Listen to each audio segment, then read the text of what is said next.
汤姆·索亚历险记，马克·吐温。第34章。哈克说：“如果我们可以找到绳子，我们就可以下去。窗户不高，你为什么要下去？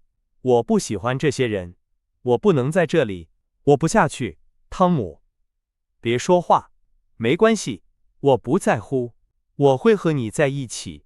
西德这时来了。汤姆，他说，阿姨下午一直在等你。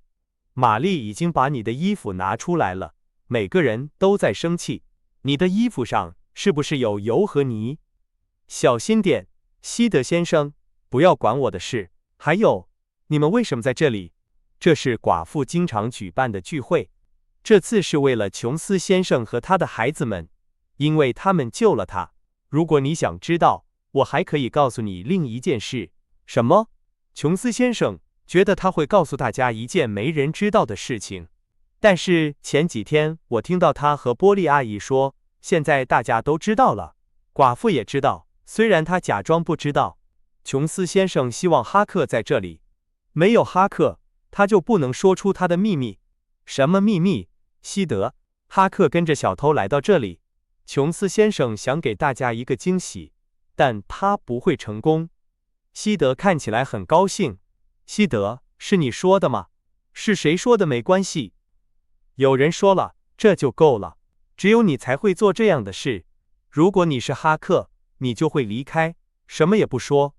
你只会做坏事，也不喜欢别人做好事。给你，不用谢，就像寡妇说的那样。汤姆打了西德几下，然后把他踢到门外。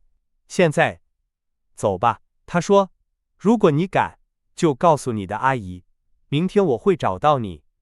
不久以后，寡妇的客人们坐在桌子旁吃晚饭，10几个孩子坐在旁边的小桌子上。琼斯先生说了一些话，感谢寡妇给他的荣誉，但是他说还有一个人，他的谦虚。他继续说下去，他说了哈克的故事，用他最好的方式，但是大家并不惊讶，也没有那么高兴。寡妇假装很惊讶，夸奖了哈克。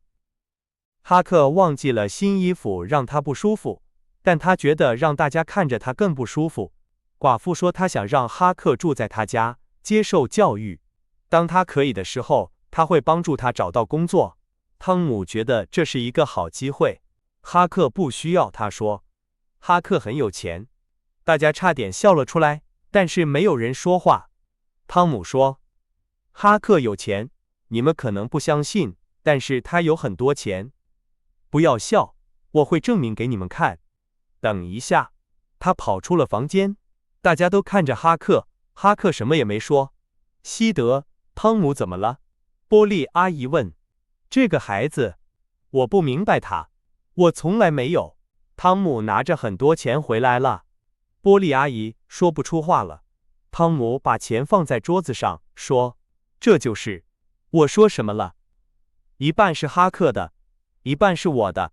大家都惊讶地说不出话了。大家都看着钱，没有人说话。然后，大家问汤姆发生了什么事。汤姆说，他可以告诉大家。他讲了很长时间，但是故事很有意思。当他讲完的时候，琼斯先生说，我以为我给大家准备了一个惊喜，但是现在我的惊喜不算什么了。我必须承认。